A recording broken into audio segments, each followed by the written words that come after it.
खबर शामिल करते हैं सुबान खज़र ENN नुमाइंदे की अवामी एक्शन कमेटी टाइंड हलकोट की तरफ से बिजली बिलात को कश्ती में डाल के दरिया जेहलम के रास्ते मंगला डैम की तरफ भेज दिया गया। मजीद देखिए इस रिपोर्ट में।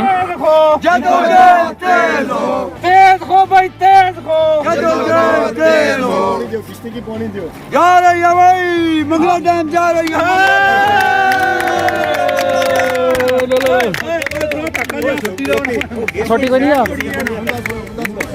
जा जा बाबुल की दुआएं लेती जा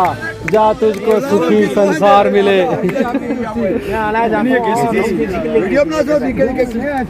डूबा भी ये मैं थोड़ी दिल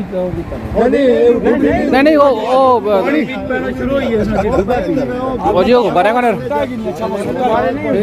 चौक देगा वो कर रहा है बारे भी नहीं डूबने देने तो जो पानी लगे सी सारा की होता ना ठीक है ना ऐसे नहीं उठे उठे खेलने जा बड़ी सही हां लेकिन नहीं थोड़ी सी वो बड़े दरिया करनी ना हां तो चाहिए ना बड़ा आगे ऊपर लेना खेलने ऊपर एक जगह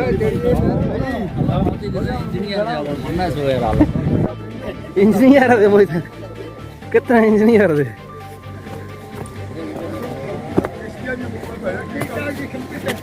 देखा